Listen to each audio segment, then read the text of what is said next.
la ley de Dios, llevando el mensaje de la palabra de Dios a todas las naciones desde Diuco y Barina, Carolina del Norte. Apocalipsis capítulo 4 del 1 al 5 y el tema: todos compareceremos ante el tribunal de Cristo. Si no tiene su Biblia con usted, puede entonces leerlo en su pantalla. Y dice así en el nombre de nuestro Señor Jesús: después de esto miré, y he aquí una puerta abierta en el cielo. Y la primera voz que oí, como de trompeta, hablando conmigo, dijo: sube acá, y yo te mostraré las cosas que sucederán después de estas. Y al instante yo estaba en el Espíritu, y he aquí un trono establecido en el cielo, y en el trono uno sentado, y el aspecto del que estaba sentado era semejante a piedra de jaspe y de cornalina, y había alrededor del trono un arco iris, semejante en aspecto a la esmeralda. Y alrededor del trono había 24 tronos, y vi sentados en los tronos a 24 ancianos, vestidos de ropas blancas, con coronas de oro en sus cabezas. Y del trono salían relámpagos y truenos y voces, y delante del trono ardían 7 lámparas de fuego, las cuales son los 7 espíritus de Dios. Oremos. Padre mío, ante tu santa y divina presencia estamos una vez más. Háblanos, Señor, a nuestro corazón, a nuestra alma, a nuestro conocimiento. Queremos escuchar tu voz en el nombre de Cristo Jesús. Amén. ¿Pueden tomar sus asientos, hermanos? Hermanos amados, he estado hablando ya una serie de predicaciones cada domingo que ha llevado el tema de Maranata. Ustedes saben que la palabra Maranata implica la venida de Cristo Jesús. Y en muchas oportunidades se canta de esta palabra o del concepto de esta palabra: Maranata, Cristo viene. En el día de hoy, el tema exclusivo de todos compareceremos ante el tribunal de Cristo nos sugiere algo que sucederá inmediatamente después de la tribulación. Y la pregunta que ha surgido ante el mundo entero es: ¿qué va a pasar durante la gran tribulación? Y para eso quiero enfatizar en el versículo que acabamos de leer. Es el versículo 1 del capítulo 4 de Apocalipsis, lo cual dice algo increíblemente grande que no se puede tomar rápidamente. Es tan profundo lo que dice este versículo que habla volúmenes y establece una doctrina. Dice la palabra del Señor: después de esto miré, y he aquí una puerta abierta en el cielo. En otras oportunidades Pablo habría hablado de puertas abiertas cuando le pidió a Dios que le diera posibilidades de ir a predicar a Troas. Y entonces él ve una puerta abierta para entrar a predicar a Europa. En este caso la puerta no es terrenal, ni siquiera es una puerta para evangelizar. Es una puerta que el apóstol Juan vio en su visión en el cielo. Y no solamente dice: he aquí vi una puerta abierta en el cielo, y la primera voz que oí como de trompeta. Hemos escuchado en otras oportunidades particularmente que el sonido de trompeta tiene que ver con la venida de Cristo por su iglesia. Luego el versículo sigue diciendo, dice que oí esta voz como de trompeta hablando conmigo y dijo: sube acá y yo te mostraré las cosas que sucederán después de estas. Exégetas y peritos bíblicos han dicho y han enfatizado de que este versículo en particular demuestra el momento en que la iglesia es levantada en el rapto o arrebatada por Cristo Jesús para llevarla al cielo. Y podemos darnos cuenta de esto en particular porque cuando leemos el Apocalipsis y podemos ver las divisiones del libro del Apocalipsis, lo cual es el libro último de la Biblia, vemos particularmente que los capítulos del 1 al 3 nos hablan de la salutación a las iglesias del Asia Menor. ¿Qué significa eso? Significa que Cristo Jesús envió cartas a través de Juan a las 7 iglesias del Asia Menor, que están localizadas en Turquía. Y fueron entonces cada una de esas cartas a las iglesias terrenales. Cada una de esas iglesias, como lo he explicado en otra oportunidad, tienen que ver con la condición espiritual de cada creyente en la tierra a través de los años. Estas cartas no fueron llevadas única y exclusivamente a iglesias locales en el tiempo contemporáneo de Juan, sino que fueron llevadas a las iglesias del mundo entero, porque las condiciones espirituales de cada creyente se asimilaban a una u otra, o si no a todas, las iglesias mencionadas en las 7 cartas enviadas. Así que lo que vemos en el capítulo del 1 al 3 es la salutación de Cristo Jesús a las iglesias y las recomendaciones de Cristo Jesús a las iglesias del mundo. Inmediatamente, cuando se termina la salutación a las iglesias y cuando se termina la recomendación a cada una de esas iglesias, algunas de ellas recibieron congratulaciones de Dios, otras recibieron condenación de Dios, pero todas recibieron algo de parte de Cristo Jesús. Cuando se termina toda la información, eventualmente pasamos a los capítulos 4 en adelante. Y como ustedes pueden ver ahí, lo cual escribo, de que Juan escucha esa voz del cielo. En ese momento, cuando se había terminado la información de todas las iglesias del mundo, Juan escucha una voz, como de trompeta, y dice que lo llama y le dice, sube acá. Y desde ese mismísimo entonces, desde el capítulo primerísimo, versículo 1, capítulo 4 en adelante, no se vuelve a escuchar el nombre de iglesia alguna, ni mención de algún tipo de iglesia o algo por el estilo. El cuerpo completo de Apocalipsis no habla de la iglesia desde ese entonces. Eventualmente pasamos al capítulo 5 e inmediatamente el capítulo 5 comienza a hablar acerca del primer sello que se abre y comienza la gran tribulación.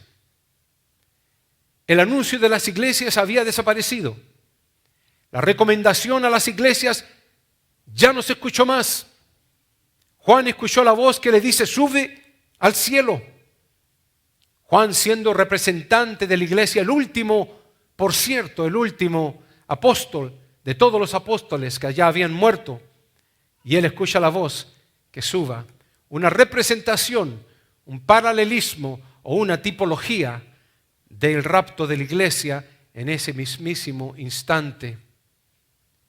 Y ya no se escucha más nada de ninguna iglesia, pero sí se comienza a escuchar que comienza la gran tribulación, abriéndose el primer sello y todos los demás 7 sellos a continuación.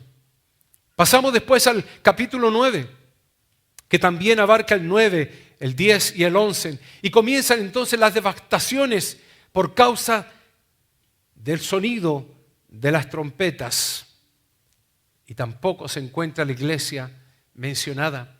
Cuando llegamos al capítulo 12 hasta el capítulo 15, aprendemos de una mujer que es perseguida por un dragón. Entendemos la tipología de esa simbología que leemos. Escuchamos acerca de las dos bestias que surgen en la tierra. Y escuchamos de 144,000 judíos mesiánicos que van a predicar durante la tribulación y no se escucha absolutamente nada de ninguna iglesia. Luego pasamos al siguiente capítulo, que es el capítulo 16, donde se habla exclusivamente de la ira de Dios, la ira que se derrama en la tierra, lo cual la palabra de Dios dice que son 7 copas de la ira de Dios, lo cual la tierra se destruye y aún la humanidad, muchos mueren. Y después el capítulo 17 al 18, leemos acerca del castigo de la gran ramera, aquel símbolo incógnito o enigmático de la gran ramera. ¿Quién será? Pues es sencillamente el falso sistema religioso, lo cual pudiéramos hablar de él en otra oportunidad. Y también vemos no solamente la destrucción de la gran ramera, pero vemos también la destrucción de Babilonia, lo cual pudiera perfectamente ser la ciudad de Roma o el Vaticano, por todas las evidencias que se ven en cuanto a esa ciudad y lo que dice el libro de Apocalipsis. Pero después de eso, nunca se escuchó entonces la iglesia hasta ese momento, excepto cuando llegamos entonces al capítulo 19. Y en el capítulo 19 vemos que aparece Cristo Jesús viniendo desde el cielo, lo cual se le llama el Verbo de Dios, con sus ejércitos celestiales, vestido de lino finísimo, blanco y limpio, lo cual todos de forma consensual creen de que es la iglesia. Sin embargo, no se ve la iglesia antes que eso.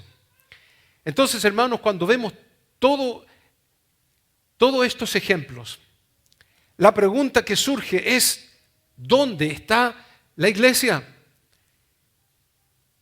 Si hemos leído tanto acerca del Apocalipsis, ¿dónde está la iglesia? Entendemos que la iglesia se fue en el arrebatamiento. Cuando leemos de que Pablo en 1 Corintios capítulo 15, versículo 51 dice: se tocará la trompeta y los muertos en Cristo resucitarán.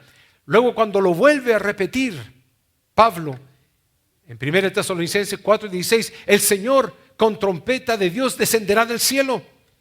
En ese momento decimos que Juan escuchó también la voz de trompeta, lo cual él mismo lo dijo de esa forma, y que le dijo: sube acá. Concluimos, hermanos, básicamente de que desde el capítulo 4 la iglesia desaparece de esta tierra y desaparece incluso de las páginas del Apocalipsis, y aparece en el capítulo 19 viniendo con Cristo Jesús cuando ya la gran tribulación ha terminado. Pero me parece algo interesante lo que les voy a decir ahora en cuanto a la iglesia misma, y es que en cada uno de los capítulos y en cada uno de los versículos en donde la palabra de Dios habla de iglesias, ahí tenemos el capítulo 2, versículo 7, capítulo 2, 11, 2, 17, 2, 29, 3, 6, 13, 3, 13, 3, 22. En todos esos capítulos y versículos, la palabra de Dios dice: el que tiene oído, oiga lo que el Espíritu dice a las iglesias. No obstante, en medio de la tribulación hay otro versículo, que es el capítulo 13, versículo 9, lo cual dice: el que tiene oído, oiga. Y no dice nada más. Se excluye la palabra iglesias. Hermanos, ahora viene la pregunta: ¿qué está haciendo la iglesia entonces? ¿Dónde está la iglesia después del arrebatamiento? Sabemos que Cristo la ha arrebatado. ¿Dónde está? ¿Qué está haciendo? Algunos piensan que están durmiendo. El sueño del alma. Están totalmente equivocados. Ni los muertos duermen. La Biblia dice que los muertos están totalmente despiertos. Están incluso preguntando. Incluso están hablando entre ellos. Y hablándole incluso a Dios mismo. Todo eso está escrito en la Biblia. No es un enigma lo que sucede después que uno muere. Por eso que yo pongo aquí qué estará sucediendo con la iglesia de Cristo en el cielo durante la gran tribulación en la tierra. Quiero decirles, hermanos, que después del arrebatamiento, la iglesia tendrá que enfrentarse a algo que la palabra de Dios le llama el juicio bema de Cristo Jesús. La palabra bema significa tribunal, otros la traducen como juicio o tribuno. La palabra de Dios nos habla de 3 tipos de juicio: el juicio del tribunal de Cristo, el juicio de las naciones y también el juicio del gran trono blanco. Pero el juicio del gran trono blanco toma lugar al final del milenio, cuando ya se hace una destrucción de la tierra totalmente y se hace un traslado a la nueva tierra y al nuevo cielo. Ese juicio del gran trono blanco que la palabra de Dios nos dice, nos lo explica de la siguiente manera.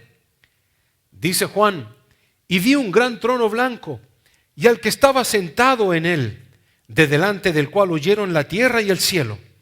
Y vi a los muertos, grandes y pequeños, de pie ante Dios.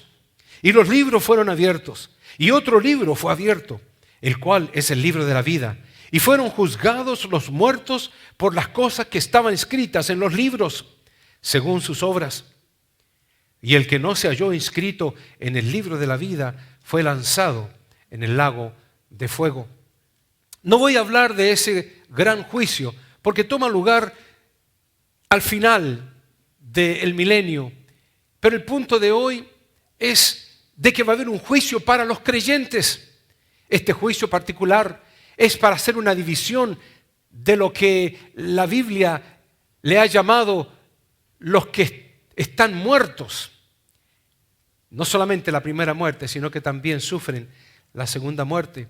Pero también tenemos el otro juicio, que la palabra de Dios le llama el juicio de las naciones, o también le llaman algunos el juicio de las ovejas y los cabritos. Este juicio dice lo siguiente, según Mateo, por las propias palabras de Jesús: cuando el Hijo del Hombre venga en su gloria, se sentará en su trono y serán reunidas delante de él todas las naciones, y apartará los unos de los otros, y pondrá las ovejas a su derecha y los cabritos a su izquierda. El rey dirá a los de su derecha: venid, benditos de mi Padre, heredad del reino preparado para vosotros. Dirá también a los de la izquierda: apartaos de mí, malditos, al fuego eterno, porque tuve hambre y no me disteis de comer. Tuve sed y no me disteis de beber. Tuve frío y no me cubriste. Estuve en la cárcel y no me visitasteis. Y así, Cristo Jesús dará las razones por las cuales algunos irán a la derecha de Él y otros a la izquierda. A unos les llamó las ovejas y al otro les llamó los cabritos al fuego eterno. Pero también está aquel juicio que acabo de mencionar que la iglesia tendrá que atravesar. Se llama el juicio del tribunal de Cristo. Dice la palabra de Dios por boca de Pablo: pero tú, ¿por qué juzgas a tu hermano?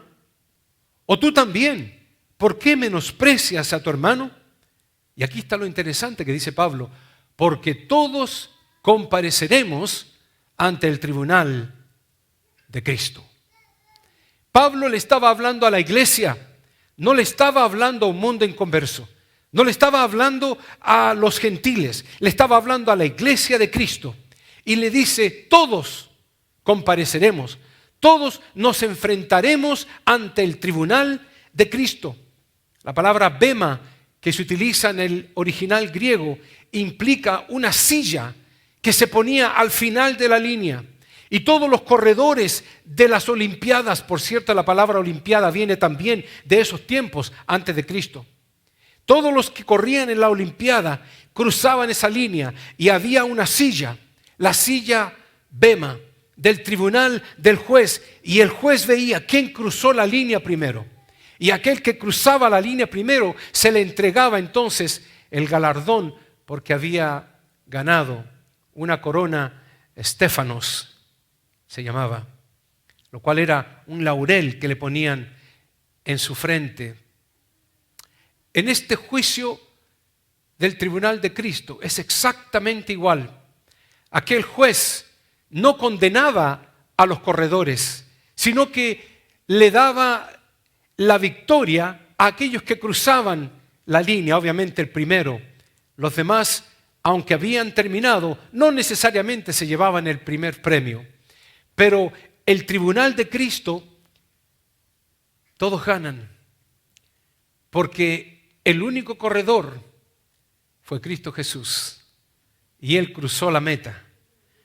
Y la victoria es de Él, quien nos la da a cada uno de nosotros. Esa es la diferencia. Pablo dice, todos compareceremos ante el tribunal de Cristo. Pero hay algo más. Pablo se lo vuelve a repetir a otra iglesia, a la iglesia de Corinto. Y se lo dice de esta forma, porque es necesario que todos nosotros comparezcamos, dice, ante el tribunal de Cristo, para que cada uno reciba según lo que haya hecho mientras estaba en el cuerpo, sea bueno o sea malo. Cada uno de nosotros comparecerá ante Cristo. Usted se muere en el día de hoy y llega a la presencia de Cristo Jesús. Eventualmente va a comparecer, se va a presentar ante Cristo Jesús, y Cristo Jesús va a ver y va a sopesar todo lo que usted hizo, las cosas buenas o las cosas que no hayan sido muy buenas. Pero hay algo que tenemos que entender bien y que el mundo mayoritariamente no lo entiende. Y por eso la palabra del Señor dice, ancho es el camino que va a la perdición y muchos van por él, pero angosto es el camino que va a la vida eterna y pocos son los que lo hallan. No los que van por él, sino los que lo hallan. Porque Cristo Jesús dijo, yo soy el camino y la verdad y la vida, y nadie va al Padre sino a través de mí, dice Jesús. Entonces, hermanos, cuando hablamos de que el pueblo mayoritario va confundido, es precisamente por esto. Lo que hagas mientras estás en el cuerpo, sea bueno o sea malo, me estoy hablando de las obras del hombre. Las obras que tú haces, las acciones, sean buenas o sean malas, como vehículo de salvación, no te garantizan la vida eterna. En otras palabras, no es el vehículo por el cual tú te vas a montar y vas a ir rumbo a la eternidad a través de tus buenas obras, ni tus malas obras tampoco. Porque las obras no compran el reino de los cielos, no compran la muerte de Cristo Jesús, no compran el ticket de salvación para el hombre. Pero hay una salvación sin obras para los perdidos. Hay una salvación, lo cual no requiere acciones, obras, ni buenas ni malas, y que son para todos los perdidos. Y la palabra de Dios lo confirma en Efesios 2, 8 al 9. Porque por gracia, favor inmerecido, algunos lo traducen, porque por gracia sois salvos por medio de la fe. Y esto no de vosotros, pues es don de Dios, no por obras, no por lo que hagamos, para que nadie se gloríe, porque si nos gloriamos por nuestras actitudes, la palabra nos confirma de que nuestras justicias son como trapos de basura. No pudiéramos pensar que ellas nos llevan al reino de los cielos. No obstante, tus obras tienen su recompensa, tanto en la tierra como en el cielo. O sea que sí hay recompensa para los que hacen obras buenas. Sí hay recompensas para aquellos que que hacen algo para beneficiar a una persona que lo necesita. En una iglesia donde hay necesidad de algunos y se provee. Muchas veces alguien me entrega algo y me dice anónimo, no quiero que nadie lo sepa. Y eso se hace entrega a alguien necesitado. La palabra de Dios dice que Dios tomará en cuenta cada una y todas de las obras que llevemos a cabo. Y según nuestras obras vamos a ser galardonados en aquel juicio bema de Cristo. Por eso es que pongo lo que dice la palabra de Dios, confirmando, porque el Hijo del Hombre vendrá en la gloria de su Padre con sus ángeles y entonces pagará a cada uno conforme a sus obras. Va a haber un galardón para los hijos de Dios. Tú vas a tener un galardón y yo también. Y yo voy a ver el galardón que tú vas a ganar. Y tú vas a ver el galardón que nosotros vamos a obtener por misericordia y gracia de Dios. La palabra de Dios nos habla de 5 coronas. 5 coronas que no son para el mundo, son para los creyentes. Y cada una de ellas tiene una razón en particular muy importante para Dios. Debiera serlo para nosotros también. Una de aquellas coronas se llama la corona de regocijo. Se encuentra en 1 de Tesalonicenses capítulo 2 del 19 al 20, donde dice que los recibirán los ganadores de almas. La palabra exclusivamente dice que aquellos hombres y mujeres que ganaron almas van a recibir de parte de Dios una corona. Yo no sé cuántas almas has ganado tú. Yo tampoco sé cuántas almas he ganado. Solamente recuerdo haber leído en algún lugar que aquel varón de Dios, Billy Graham, eran incontables las almas que venían al frente, las que hacían por primera vez una entrega de corazón y de alma a Dios.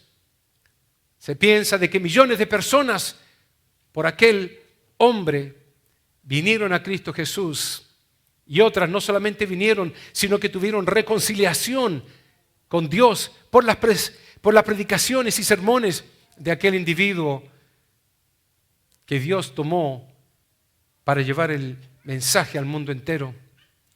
Pero tú no te puedes quedar atrás. Si Él tuvo millones de almas, tú también puedes haber tenido unas cuantas. A lo mejor ni siquiera lo sabes. ¿Cuándo le conversaste a aquella persona en el bus o en el supermercado? No sabes lo que surgió esas palabras en el corazón.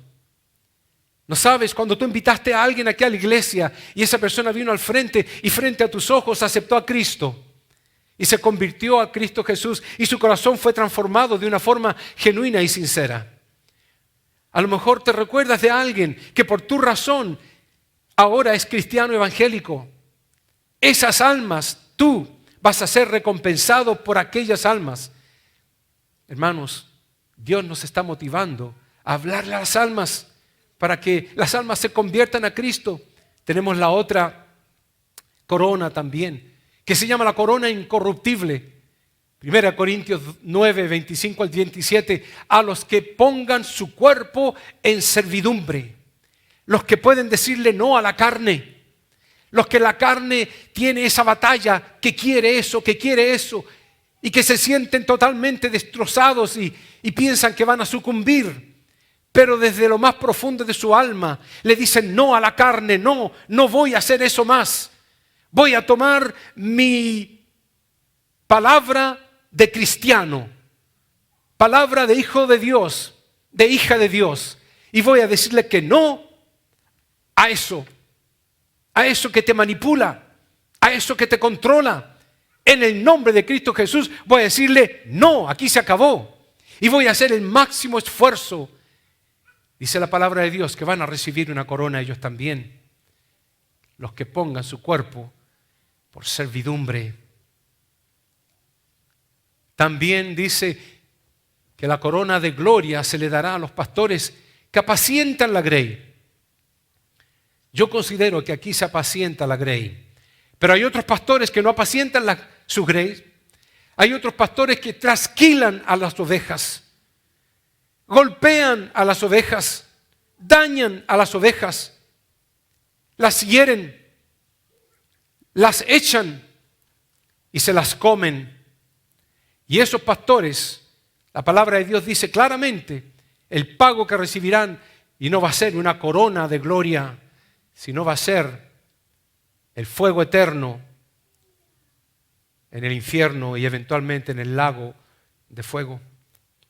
La otra corona que en las palabras del Señor nos habla es la corona de justicia a quienes aman la venida de Cristo Jesús.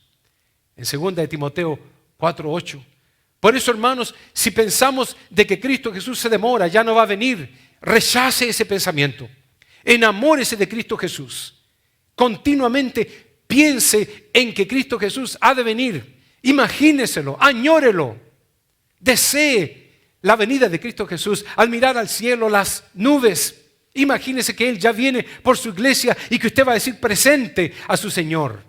El que ama la venida de Cristo recibirá lo que la palabra de Dios le llama una corona de justicia.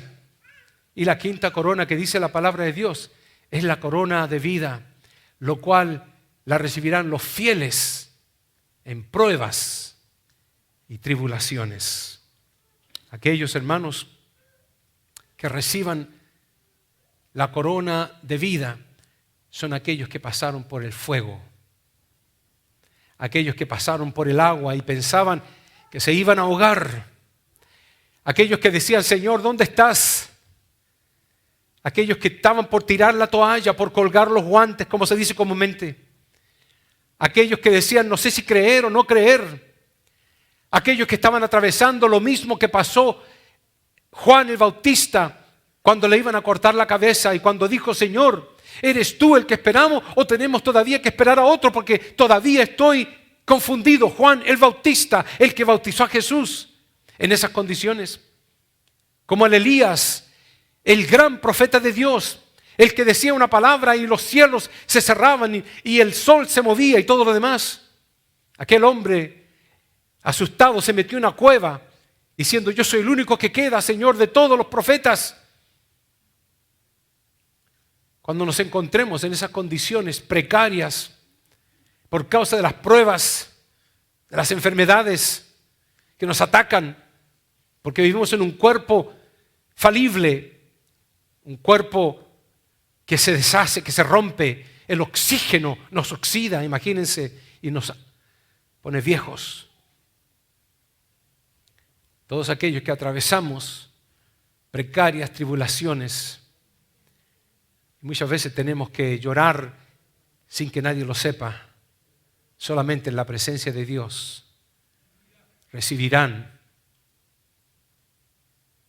la corona de vida.